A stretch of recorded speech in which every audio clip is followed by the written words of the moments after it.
موسیٰ علیہ السلام کے بعد دو عظیم نبی داؤد اور سلیمان علیہ السلام تشریف لائے۔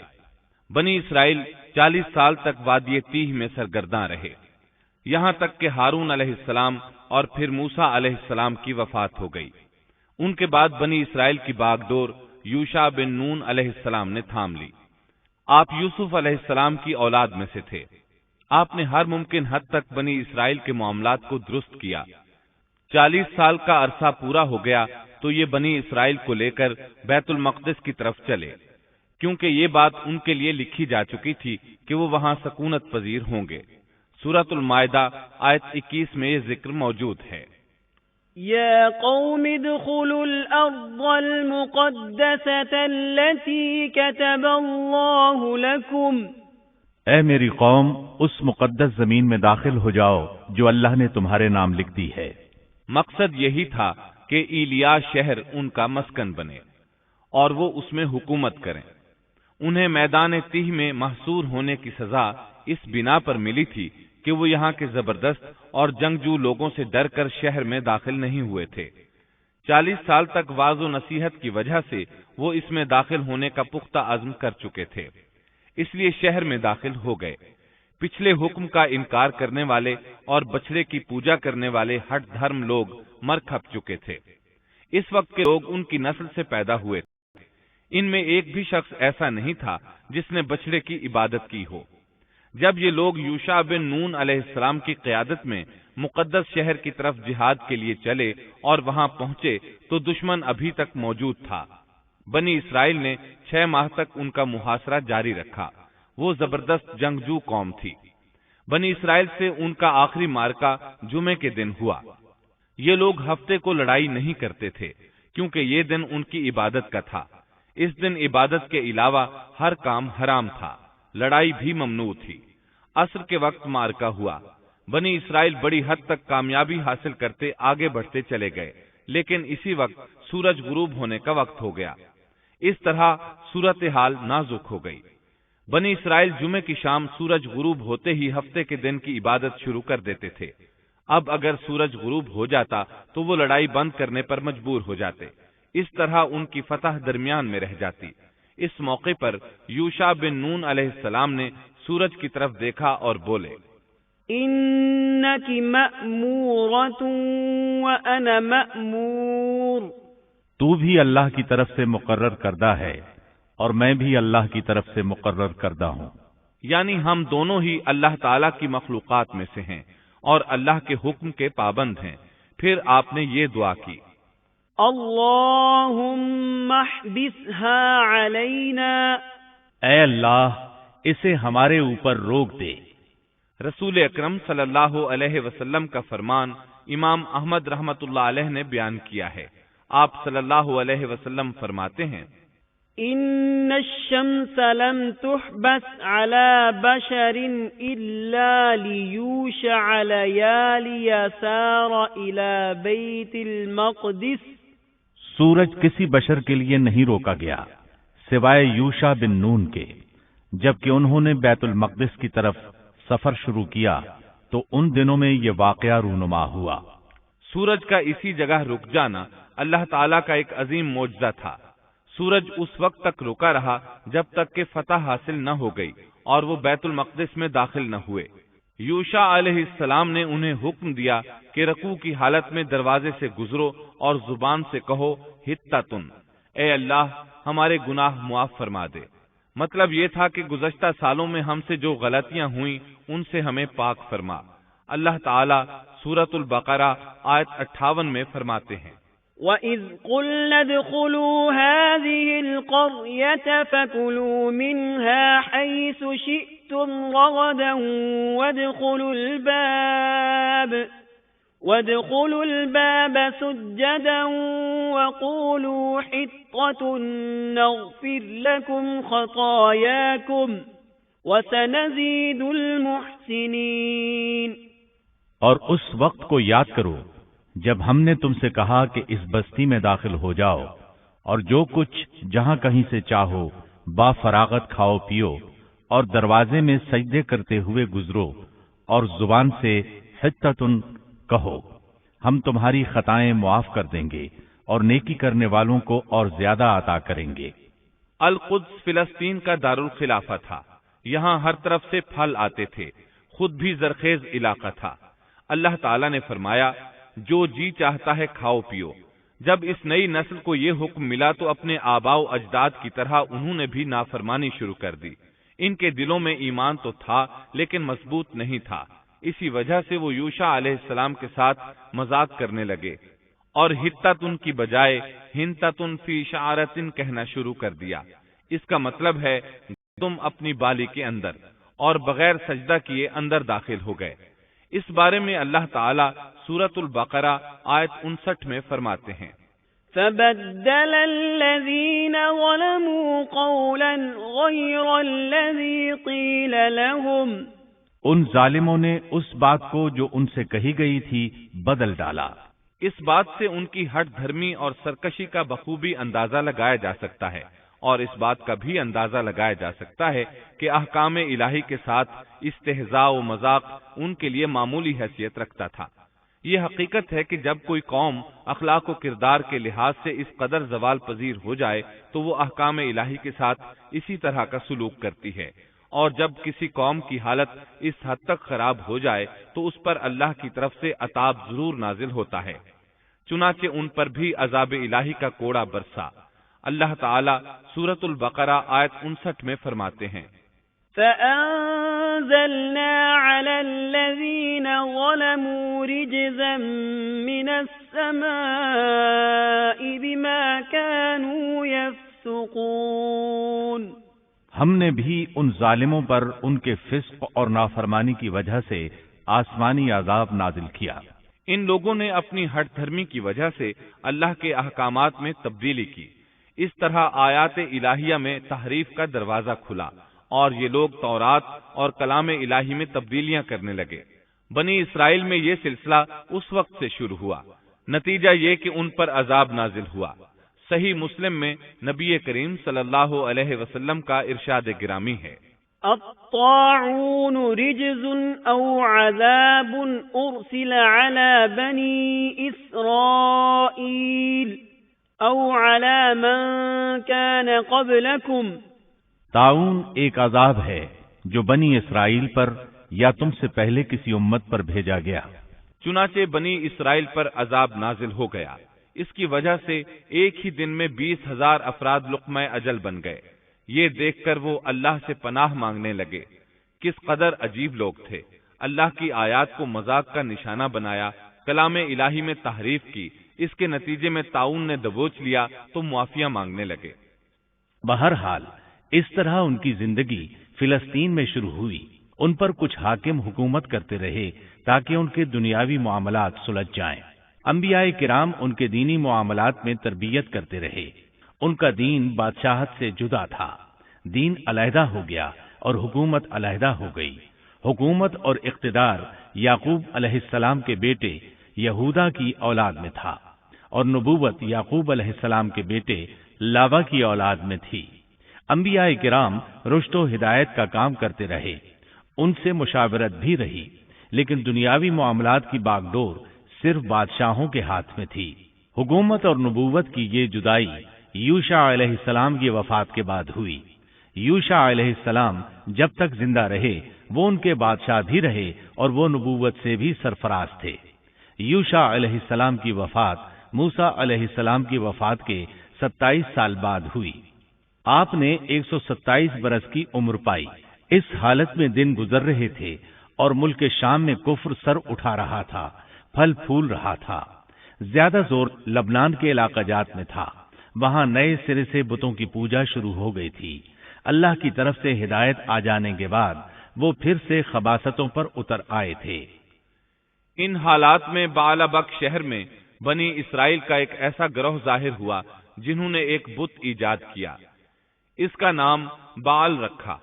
اسی کے نام پر شہر کا نام بعلبک ہے۔ اللہ تعالیٰ نے ان کی طرف معزز پیغمبر الیاس علیہ السلام کو مبعوث فرمایا۔ آپ کا سلسلہ نسب یوں ہے، الیاس بن یاسین بن فنحاس بن ایزار بن ہارون علیہ السلام۔ اللہ تعالیٰ سورۃ الصافات آیات 123 تا 132 میں ان کا تذکرہ یوں فرماتے ہیں، وَإِنَّ إِلْيَاسَ لَمِنَ الْمُرْسَلِينَ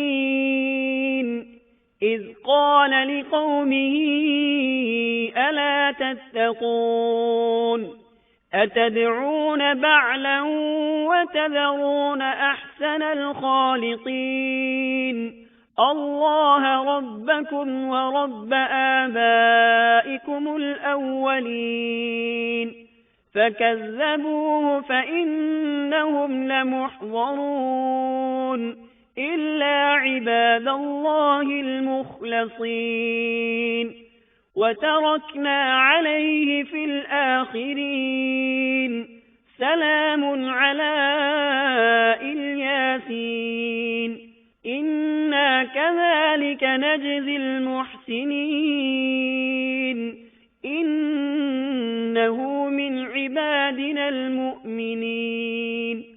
اور بے شک الیاس بھی پیغمبروں میں سے تھے، جبکہ انہوں نے اپنی قوم سے فرمایا کہ تم اللہ سے نہیں ڈرتے، کیا تم بعل نامی بت کو پکارتے ہو اور سب سے بہتر خالق کو چھوڑ دیتے ہو، اللہ جو تمہارا اور تمہارے اگلے تمام باپ دادوں کا رب ہے۔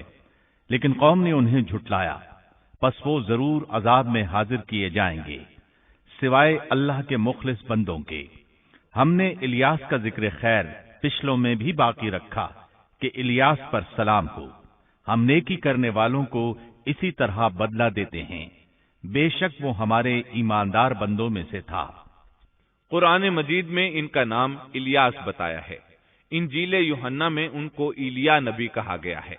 بعض آثار میں ہے کہ الیاس اور ادریس ایک ہی نبی کے دو نام ہیں، لیکن یہ بات درست نہیں، کیونکہ اول تو یہ آثار سند کے اعتبار سے قوی نہیں، دوسرا یہ کہ قرآن مجید نے سورۃ الصافات اور سورۃ الانعام میں الیاس علیہ السلام کے جو حالات اور اوصاف بیان کیے ہیں ان میں کسی ایک جگہ بھی یہ اشارہ نہیں ملتا کہ الیاس علیہ السلام کو ادریس بھی کہا جاتا ہے، اور نہ ہی سورۃ الانبیاء میں جہاں ادریس علیہ السلام کا تذکرہ ہے کوئی ایسا اشارہ ملتا ہے کہ ان کو الیاس بھی کہا جاتا ہے۔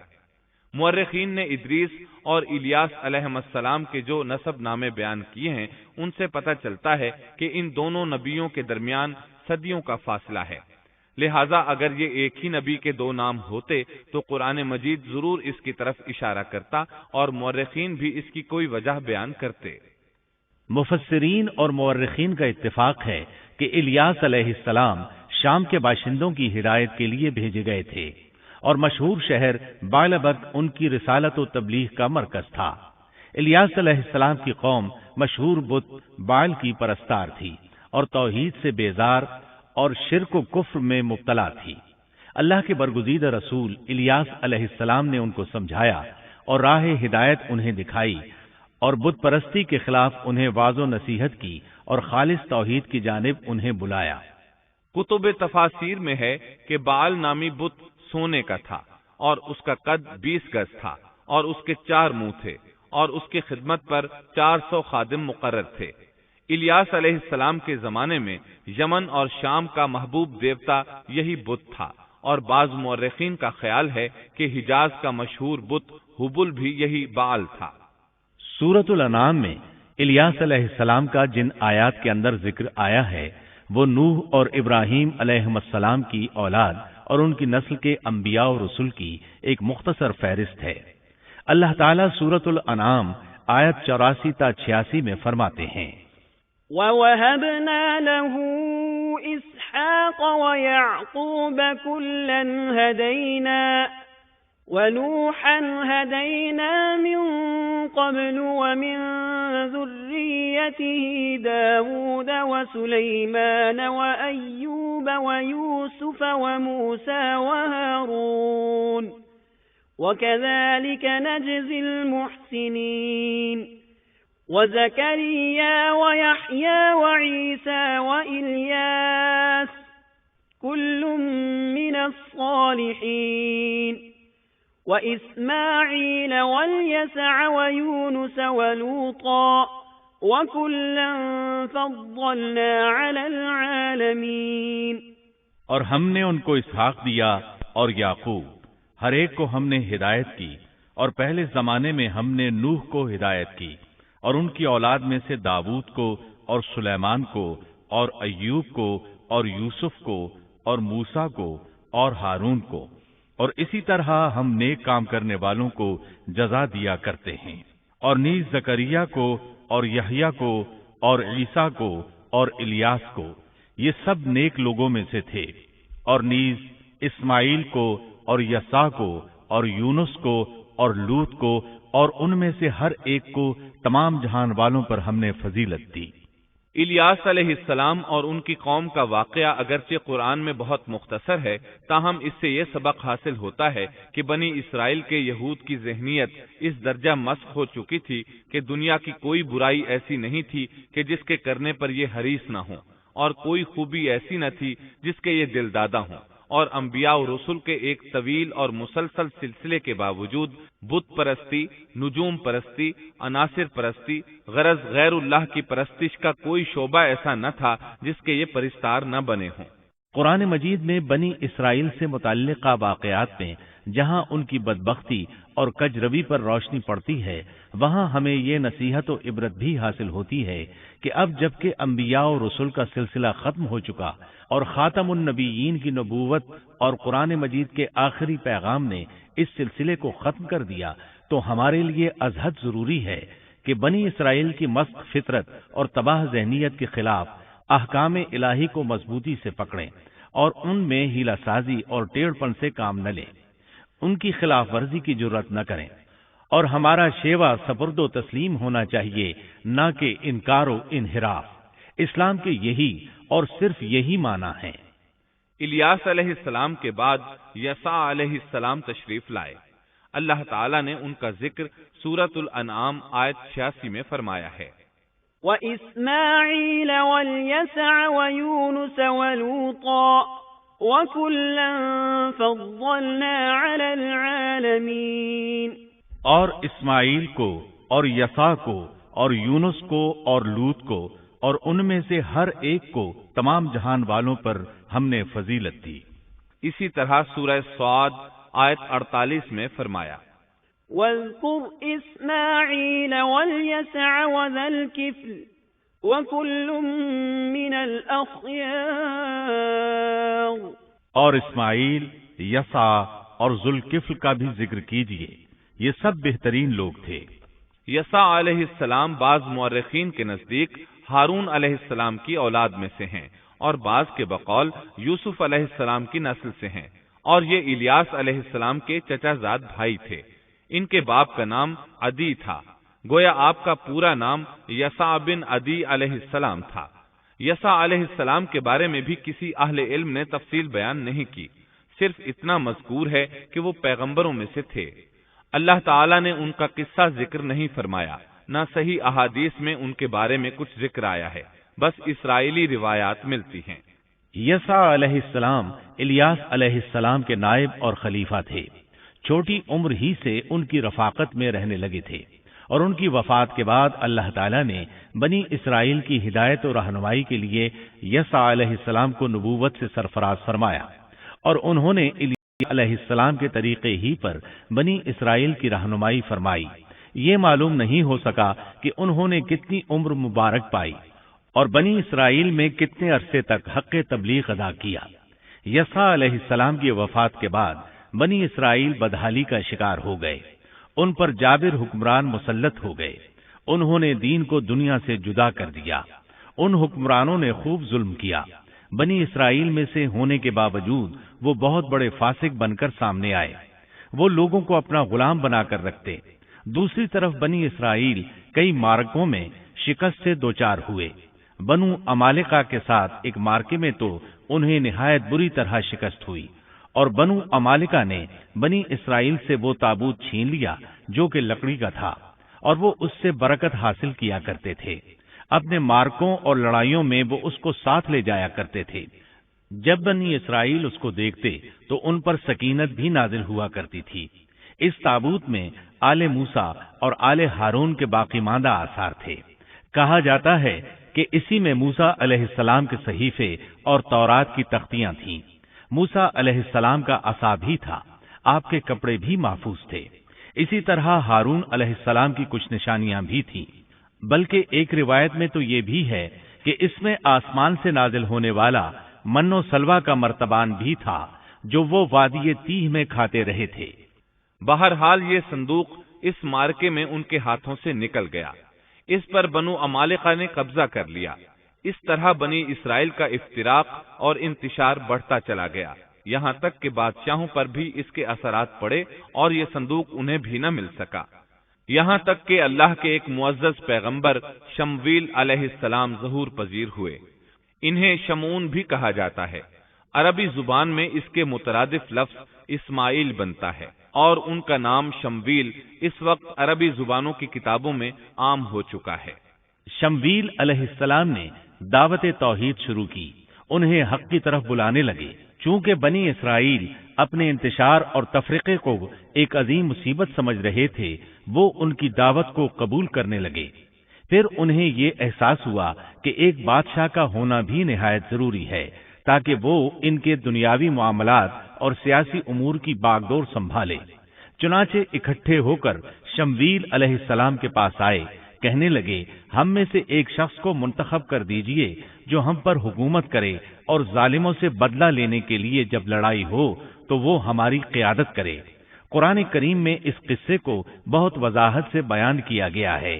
اللہ تعالیٰ سورۃ البقرہ آیت 246 میں فرماتے ہیں، أَلَمْ تَرَ إِلَى الْمَلَإِ مِنْ بَنِي إِسْرَائِيلَ مِنْ بَعْدِ مُوسَى إِذْ قَالُوا لِنَبِيٍّ لَهُمُ ابْعَثْ لَنَا مَلِكًا نُقَاتِلْ فِي سَبِيلِ اللَّهِ قَالَ هَلْ عَسَيْتُمْ إِن كُتِبَ عَلَيْكُمُ الْقِتَالُ أَلَّا تُقَاتِلُوا قالوا وما لنا ألا نقاتل في سبيل الله وقد أخرجنا من ديارنا وأبنائنا فلما كتب عليهم القتال تولوا إلا قليلا منهم والله عليم بالظالمين۔ کیا آپ نے موسیٰ کے بعد والی بنی اسرائیل کی جماعت کو نہیں دیکھا جبکہ انہوں نے اپنے پیغمبر سے کہا کہ کسی کو ہمارا بادشاہ بنا دیجئے تاکہ ہم اللہ کی راہ میں جہاد کریں؟ پیغمبر نے کہا، ممکن ہے کہ جہاد فرض ہو جانے کے بعد تم جہاد نہ کرو۔ انہوں نے کہا، بھلا ہم اللہ کی راہ میں جہاد کیوں نہ کریں گے؟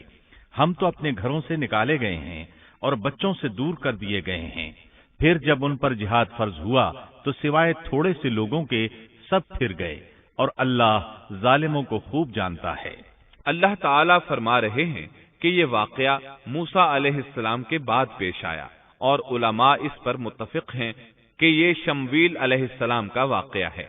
بنی اسرائیل کہنے لگے، اے شمویل، ہمارے لیے ایک حاکم مقرر کر دیجئے تاکہ ہم اس کی سربراہی میں علم جہاد بلند کریں اور بنو عمالقہ کو شکست دے کر ان سے انتقام لیں۔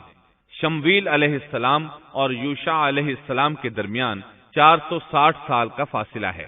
بنی اسرائیل کو جہاد کیے ایک طویل عرصہ گزر چکا تھا جبکہ وہ فتح یاب ہوئے تھے۔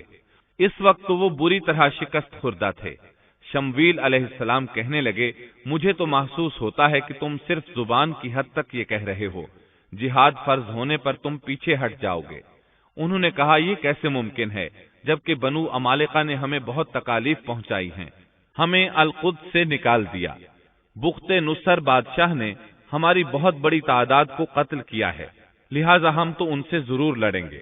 پھر اللہ تعالیٰ نے شمویل علیہ السلام پر وحی نازل کی کہ جہاد فرض ہو چکا ہے۔ جب بنی اسرائیل نے یہ خبر سنی تو سوائے چند ایک کے سب نے جہاد سے منہ موڑ لیا، اور یہ وہی لوگ تھے جو کچھ دیر پہلے پختہ عہد و پیمان کر رہے تھے کہ ہم جہاد کریں گے۔